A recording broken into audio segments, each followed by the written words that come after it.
दोस्तों, सभी महीनों में कार्तिक को सर्वश्रेष्ठ महीना माना गया है। यह महीना पाप का नाश करने वाला और व्यक्ति के सभी संकट दूर करने वाला, साथ ही धन, सुख, समृद्धि, शांति एवं अच्छा स्वास्थ्य प्रदान करने वाला होता है। कार्तिक मास आरोग्य, रोग विनाशक, सद्बुद्धि प्रदान करने वाला तथा माँ लक्ष्मी की साधना के लिए सर्वोत्तम होता है।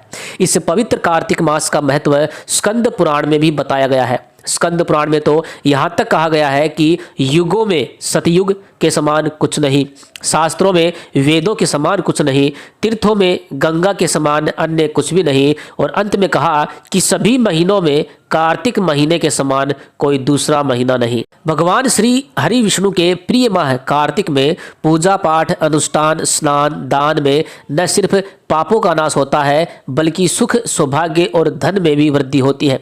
इस मास में धनतेरस, दिवाली और गोवर्धन पूजा इत्यादि मुख्य पर्व बनाए जाते हैं। शास्त्रों में इस पवित्र मास से जुड़े कुछ खास नियमों को भी बताया गया है। इन नियमों का पालन करने से माता लक्ष्मी अत्यंत प्रसन्न होती है, और जब माता लक्ष्मी प्रसन्न होती है तो हमें गरीबी और दरिद्रता से मुक्ति मिलनी तय है, और जीवन में धन संबंधित चल रही तमाम समस्याएं देखते ही देखते दूर हो जाती हैं। दोस्तों, अगर आपको भी धन संबंधित समस्याओं से मुक्ति चाहिए तो कार्तिक मास से जुड़े इन 10 खास नियमों का पालन अवश्य करें। उन 10 नियमों में से पहला नियम है पवित्र नदी में स्नान।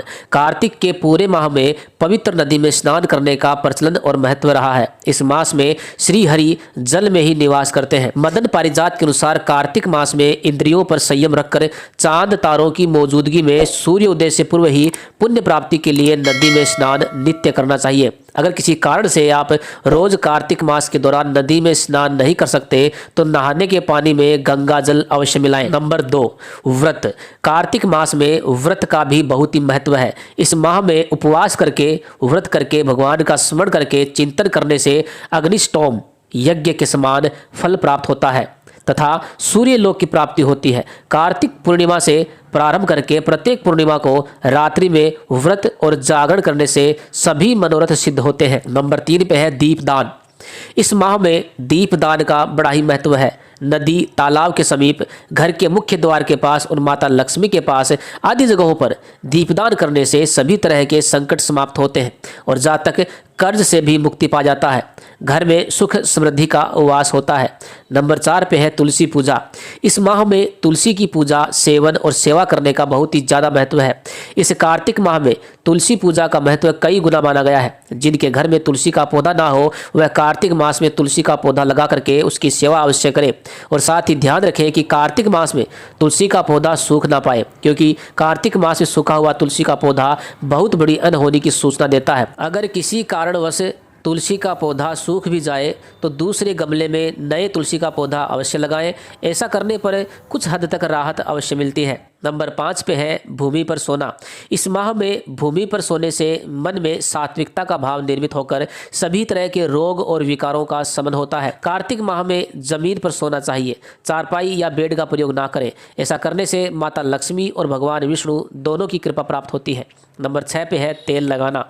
इस माह में नरक चतुर्दशी को छोड़कर अन्य दिनों में शरीर पर तेल लगाना वर्जित माना गया है। नंबर 7 पे है दोस्तों दलहन खाना मना है। कार्तिक महीने में उड़द, मूंग, मसूर, चना, मटर, राई आदि नहीं खाना चाहिए। लहसुन, प्याज और मांसाहार का सेवन भी बिल्कुल नहीं करना चाहिए। नंबर 8 पे है पूजा।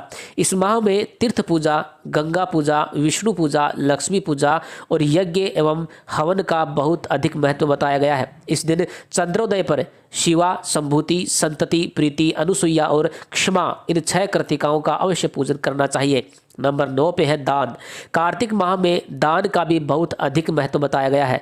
अपनी क्षमता के अनुसार अन्नदान, वस्त्र दान और अन्य जो भी दान कर सकते हैं वो अवश्य करें। कार्तिक मास में किया गया दान आपको पूर्व के पापों से मुक्ति दिलाता है। नंबर 10 पे है इंद्रिय संयम। कार्तिक मास में इंद्रिय संयम में खासकर ब्रह्मचर्य का पालन अति आवश्यक बताया गया है। इसका पालन नहीं करने पर अशुभ फलों की प्राप्ति होती है। इंद्रिय संयम में अन्य बातें जैसे कम बोले, किसी की निंदा या विवाद किसी के साथ ना करें, मन पर संयम रखें, खाने के प्रति आसक्ति ना रखें, ना अधिक सोएं और ना ही अधिक जगें। तो दोस्तों, आप भी कार्तिक मास में इन नियमों का पालन अवश्य करें और स्वयं अपने जीवन में चमत्कार महसूस करें। मैं आशा करता हूं कि आज की यह जानकारी भी आपको पसंद आई होगी। अगर आई है तो यह जानकारी अन्य लोगों तक भी अवश्य पहुंचाएं और कमेंट बॉक्स में जय मां लक्ष्मी अवश्य लिखें। धन्यवाद।